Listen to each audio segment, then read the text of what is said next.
confused about the permissibility, like a fiqh discussion of voting, you should go and look at the blog article that I wrote for Yaqeen Institute. Just type Yaqeen voting, and you will see that a good solid majority of scholars consider voting permissible, especially voting in non-Muslim lands.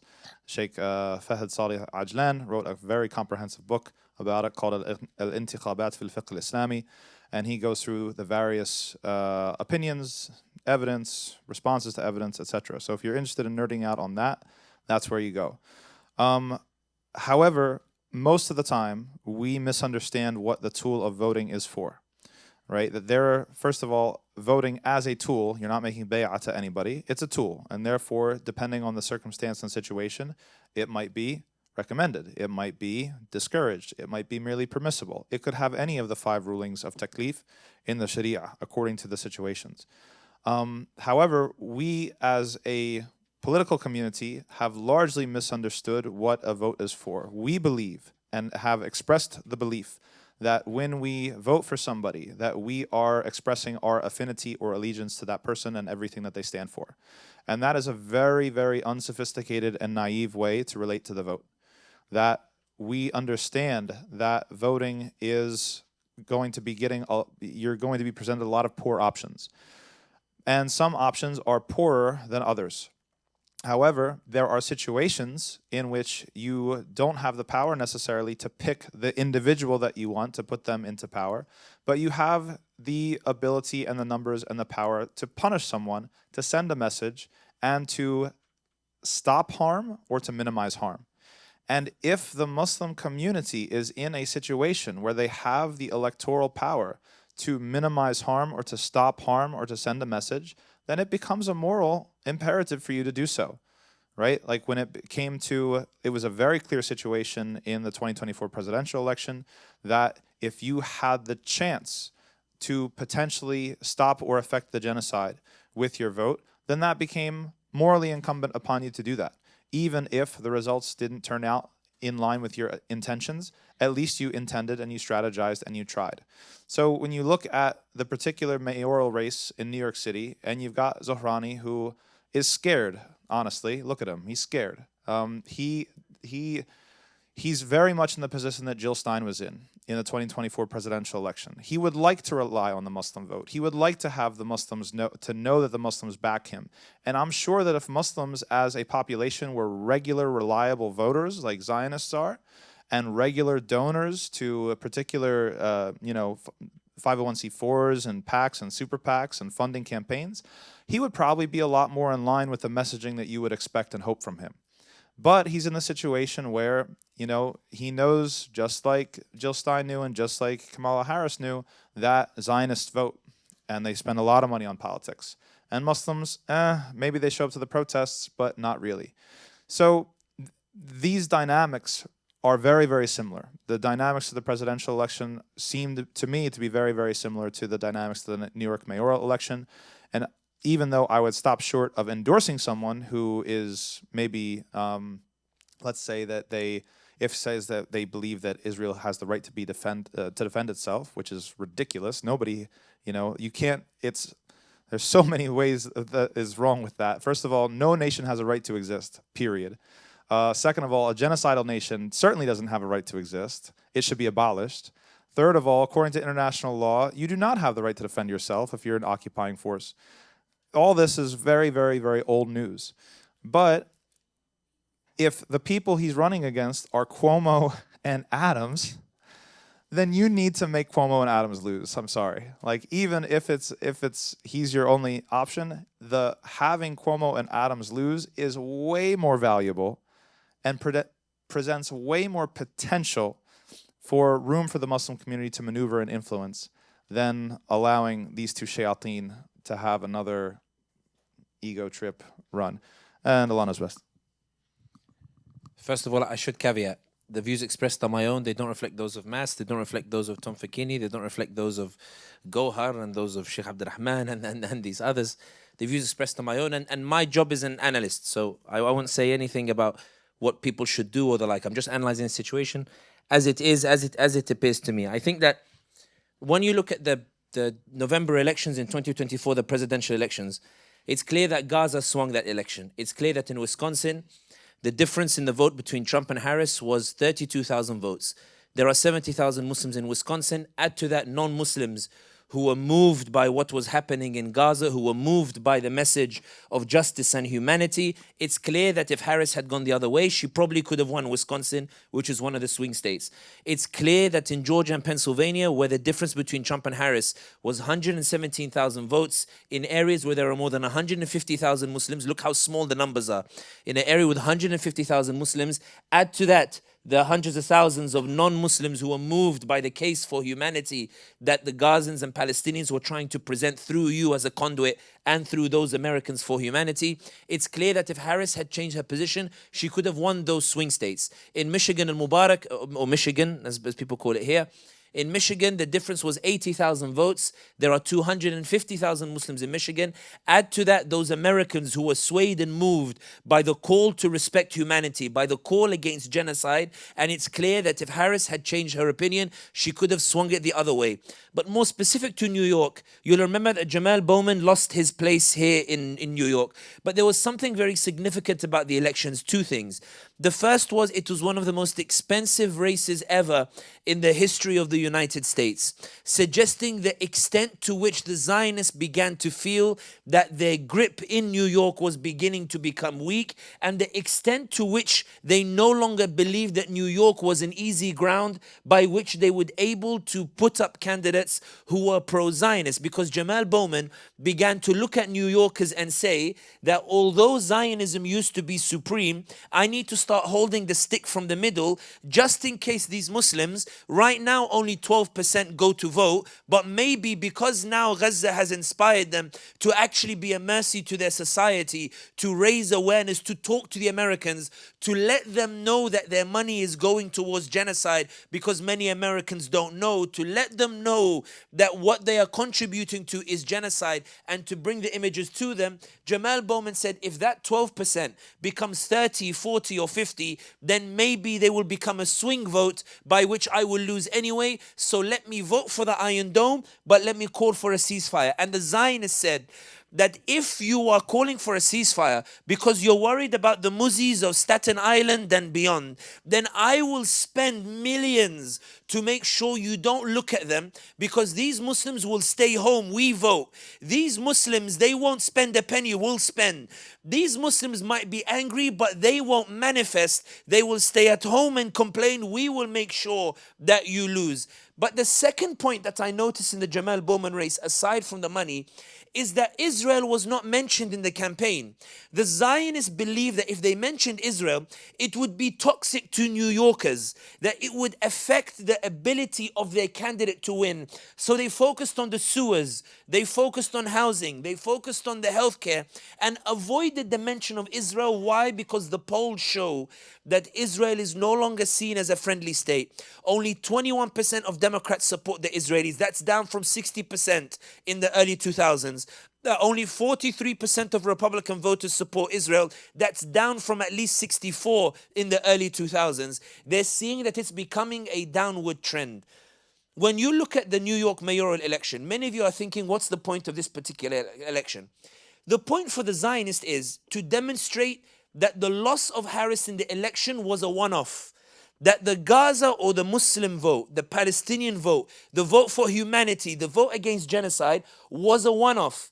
That the reflection taking place in the parties, whereby their data shows that it was swung because of Gaza and Palestine, is a one-off. We don't need to change policy on Zionism. We can ride it out. Trump will give grief to the Muslims for 2 years. They'll come crawling back to us. Be patient. Israel is not as toxic as you think it is.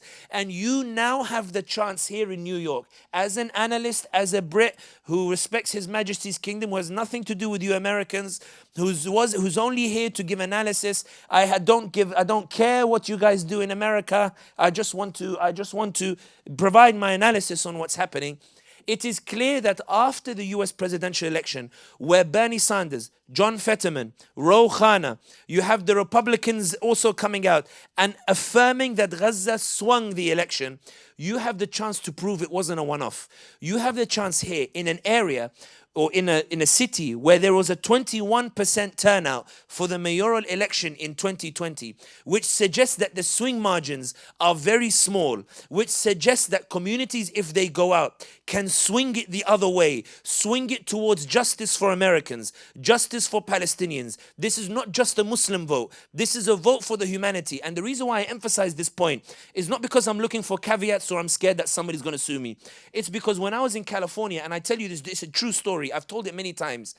I was giving a talk in March or May in California, and there were 3 tables of white Americans, about 60, 70 white Americans in attendance. So I thought Homeland Security, FBI, Zionists. There might be somebody recording here from the Zionists. We never know. May Allah, inshallah, humiliate their affairs. Anyway, everybody went Ameen very strongly for that one. So when I finished my talk, this old Californian lady, she walks up to me and she walks with 30 or 40 of her colleagues. And she says to me, Mr. Hamdi? I said, yes. We want to let you know we're lifelong Democrat voters. And I went, Inna lillahi wa inna ilayhi raji'un. But this time, Mr. Hamdi, we're not voting Democrat. I said, why? They said, Mr. Hamdi, and wallahi al-azim, I swear to you, she started crying. She started weeping, and the people around us started. We said, we never knew, Mr. Hamdi. We never knew what was going on. We never knew what they were doing to the Palestinians. We never knew it was an apartheid regime. We were taught that this was just a good power fighting against barbarians. But Mr. Hamdi, we've seen the videos. We've seen the images that you were sharing. We've seen the videos. We've seen the images. Our hearts are broken. I can't live with myself knowing that this is what my country is doing, Mr. Hamdi. I will not vote for genociders. I was so blown away by it. I ended up being on the side of the other argument where I went, but what about Trump? And she went, Mr. Hamdi, we fought Trump for 4 years and we survived. But Mr. Hamdi, Palestinians did not survive Biden. And as a society, on my conscience, I would rather punish genocide today and fight fascism tomorrow than forgive genocide just because I want to turn a blind eye to what's happening. I said to her as a joke, wallahi as a joke, it was just a joke. I said to her, can I invite you to give khutbah next week at the masjid so you can speak to the community? The point that I'm saying here is this. The mayoral election in New York, as it stands now, according to the polls that I've read and that I've seen, you have this candidate who's in second place. His name is what? Zohran, because I'm not following it as in much detail, so I don't know his name. Zohran. He's in second place. First place apparently as Andrew Cuomo. Andrew Cuomo hasn't said much about the Israelis. He attended this one supposed Independence Day. I don't know when they got independence. They were never a country, but anyway. He attended that once, but have you noticed they've been a bit toned down on the issue of the Israel? Why? They know that New Yorkers don't want to hear about it. They don't want to tell New Yorkers that Israel has free healthcare while they're struggling for healthcare. They don't want to tell New Yorkers that those potholes on the roads that you got, Janae, we were driving in the car, some of those roads, oh my goodness, And the funny thing is, they don't fix it, they just put rough road, like on the sign, and that's it. They don't want to know that the $8 billion that could be spent to rebuild New York's roads has to go to the Israelis to commit the genocide. They don't want it to be the main issue.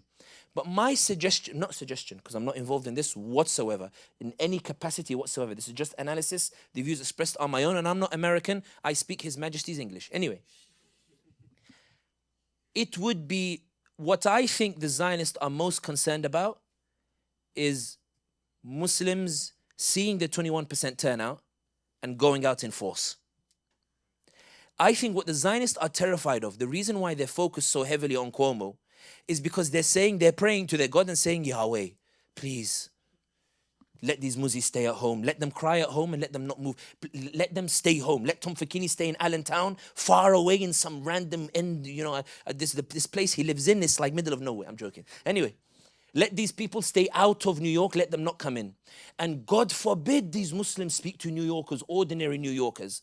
Like the New Yorker that Don Lemon interviewed when he said to her, why didn't you vote in the election? She said, I couldn't vote for a fascist and a genocide. That was a New Yorker who said that. God forbid you talk to the New Yorkers.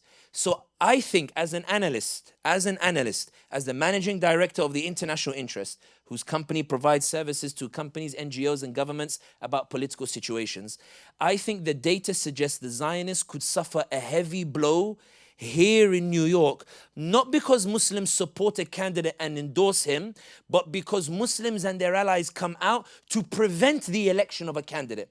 It's not about endorsing somebody like Zohran or these others. It's about making sure that Cuomo and Eric Adams do not come to the seat of power as the mayor of New York. And I think that a defeat for either of them after so much Zionist investment would cause shockwaves in different states, that when Angie Craig in Minnesota tries to run for governor next year, Minnesotans will say, let's do what the New Yorkers did and make sure the Zionists don't come back. And the final point, final point, I promise. I'm sorry I went on Babas. Ibadallah, don't underestimate your power of da'wah. I think one of the most frightening thing about the Zionists is not your influence over the left, although it is considerable, because now only 21% of Democrats support the Zionists. It's also your influence on the America First people. The reason I mentioned Marjorie Taylor Greene is because even when Democrats and Republicans supported the boycott bill, literally the most Islamophobic and racist, one of the most Islamophobic and racist figures ended up being the most closest ally in terms of stopping that anti-boycott bill. And I finished just on this story, even though I said I promised I finished this one, but this is tied to it. This is technically a link. Allah subhanahu wa ta'ala said in the Quran, وَجَادِلْهُمْ بِالَّتِي هِيَ أَحْسَنُ. Muslims, don't see yourselves as foreigners in America. For wallahi, Allah created America. Don't see yourselves as foreigners in this land, because you belong to it as well. Because you are ambassadors of Islam and you are mercy to societies wherever you are, and your mission is to help people take them out of darkness into light, which is why Sahaba didn't stay in Medina after the Prophet ﷺ died. They went out, and it's because they went out that we became Muslim. They saved us because of their efforts. Don't turn inwards, rather look outwards.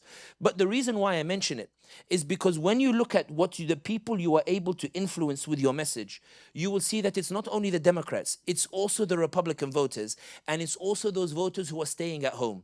There is some analysis which suggests that the Jewish vote might decide the New York election. But I think it's not the Jewish vote, although many Jews are pro-Palestine. I want to emphasize that. Many Jews are pro-Palestine and anti-Zionist as well. What will decide the vote is those who don't usually vote, including the Muslims themselves. And I want to finish off this. Does anyone have a phone on them? Everyone have their phone? Do you mind taking out your phone for a sec? I want you to just go to a website. It's called wordsofjustice.org. Wordsofjustice.org. I want to show you what people are creating across the country in America to facilitate political engagement in line with the rights that you have as American citizens. So the story goes, I was in Atlanta, Georgia, and this 75-year-old Pakistani Haji who was, raised in America comes and says to me, Sami, Elon Musk blocked me on Twitter. I told him, get out of here. He said, Wallahi, brother, he's blocked me. So he said, Wallah. I said, show me. He showed me, it said that your account has been suspended because we think you're a bot. I said, Haji, what were you doing? He said, I heard you and Tom and Sheikh Omar and Sheikh Yasser talking about social media. I told my grandson to buy a smartphone. I told him download all the social media apps, and I just sit in the masjid between every salah. All I do is retweet and share every pro-Palestinian content because I want the algorithm to know it's popular so more people see it, so that people across America can see it too. I was like, first of all, wow. And secondly, did you tweet anything? He said, I'm not educated enough politically. I don't know what to say. I don't know what to do. I just want to share other people's content. So I told him, tweet good morning in the morning and tweet good night in the evening. I went to San Francisco. وَمَا أَدْرَكَ مَا San Francisco. And I met these AI guys, and they said to me, Brother Sami, with the greatest of respect, the advice you gave the brother was really stupid. I said, Kazi, I don't know you. Who are you calling stupid? Like, come on, fam. Like, what's going on? So he said to me, no, I don't mean it that way. I mean it, when we heard the story, what we did was we set up this, we're AI experts. We set up an AI database. We taught it the whole history of Palestine. And we taught this AI to bring tweets that are pro-Palestine and that are pro-Israel. I want you just to click on the refute button at the top, because the refute is one of my favorite features. So I have John Fetterman, or let me, I don't like John Fetterman's, let's look at Representative Elise Stefanik. Does that ring a bell? This is the way forward. Colleges must understand that enabling anti-Semitism and pushing radical DEI agendas puts their federal funding at risk. Thank you, President Donald Trump, for taking a stand against anti-Semitism and woke extremism in higher education. It is long. Now, I don't know how to respond to that in a way that doesn't get me in trouble. So I'm going to ask AI. Click generate reply. AI will read the tweet, never producing the same twice. AI will read the tweet. Remember they were talking about on campuses criticizing Israel. Here's the response AI gave me. Critiques of Israel's policies are often mislabeled as anti-Semitism, silencing Palestinian advocacy. Title VI is misused to stifle debate, not safeguard students. Hosting Israeli military speakers on campuses while Gaza's universities lie in ruins prioritizes politics over student safety. Now, I don't like the tone, and I want to be a bit angry. So I click filter. Click filter. That was academic and professional. I want to be like Imam Tom. I want to be sarcastic and angry. I'm going to do angry. And I'm going to click generate new. Generate new, yallah, be angry for me, AI. Threatening universities with defunding for criticizing Israel is pure McCarthyism, not, capital letters, a fight against anti-Semitism. It sounds like Imam Tom, doesn't it? Pro-Palestine speech is not, capital letters, not hate. Stop using the Title VI as a weapon to silence justice demands. I like this response. But my pride was hurt when he said that my suggestion was stupid. So as a North African, like originally, born and raised in London, I had to try to rescue my pride. So I said to him, okay, wise guy. But the brother still has to copy and then find the tweet and then paste it in the reply. He told me, brother Sami, you're known for speaking a bit. If you just be patient and click share. If you click share, you'll notice here, it went to the tweet automatically. And it automatically pastes the tweet underneath. But that's not the one that's relevant to you over here. I want to show you just one last feature of it. If you go back to the home page, at the bottom you see campaigns. See there's home, campaigns, and sources. For those of you who are not doing it, mashallah, you must have the solution to liberate Palestine. Alhamdulillah, you should be here talking to me about it. Click campaigns. Now, many people don't write to their representatives. They don't know what to write. They don't know how to write. I was with an Imam today who got sacked from his job as the head of a nursing unit because in the space of a week, his boss got thousands of phone calls from Zionists claiming that he did an anti-Semitic post, even though it was an anti-Semitic post. And his boss told him, I'm sacking you, not because I think you're anti-Semitic, it's not worth the grief. Like, please leave. Muslims, they don't. Even though we should be the loudest in this, we don't do it. So the brother said, I wanted to make it easier for those who want to engage. I want to make it easier for them to be able to do so, right? So if you click campaigns, can you see there's all these different campaigns that you can comment on? I'm just going to scroll down. There's one about Mahmoud Khalil somewhere. Just give me a second because Mahmoud Khalil was mentioned. If you just scroll down, call out, urge, thank the documentary. Urgent. Demand release of Columbia student detained by DHS. DHS for us is like a postman. You know, like mailing system. Really funny reading that you guys have DHS. Anyway. Urgent. Demand release of Columbia student detained by DHS. So it gives you the description of the campaign. Okay, so you know what you're talking about. So it says here, write a letter in support of Zohra. No, write a letter complaining about Zionism in the mayoral election. No. My reading skills. A Columbia University student and Palestinian green card holder has been detained for freedom of speech. Now, you can view the article so you see the relevant source, but you put your name in and you choose the tone and length. Now, angry, we did it for the tweet. But when you're writing a letter, you want to sound a bit more sophisticated. So I have angry, academic, empathetic, sad, sarcastic, and sarcastic. I'm going to do empathetic because Rabbi قال فقول له قولا لينا لعله يتذكر أو يخشى. Go to Pharaoh, speak to him gently. I click empathetic and I click generate email. AI will never produce the same email twice. When it's generated, the email is generating. Zionists are just interfering with the connection. 1 second. Yeah, they coming in. Generate. Yalla habibi. Very good. Good evening. I don't even mention their name, although I can edit and put their name. I hope you're doing okay. I wanted to reach out about something that's been weighing on my heart. When Mahmoud Khalil, a Columbia student and Palestinian green card holder, was detained by ICE after protesting for Gaza, it shook me. How can we call this justice? Very eloquent, this AI. This isn't just about Mahmoud students. This isn't just about Mahmoud. Students from marginalized communities, Palestinian, Arab, Muslim, I don't know what SS1 is, are carrying so much pain right now. Fear of speaking up, being targeted. It's crushing. And when our own government punishes people for standing, this is everything I wanted to say, but AI is making it very eloquent. Please, let's do everything we can to get Mahmoud home safely and protect our students' right to speak up without fear. They deserve to feel safe. It's not really Sami and Imam Tom, but it is what it is. We're all part of this community and silence hurts everyone. Thank you for listening. I know you care deeply too. Let's keep holding space for each other. But that was the empathetic one. I could change it to angry and sarcastic, but sometimes it's good to have some hikmah. Now here's the best part. Click send. It opens up your email link.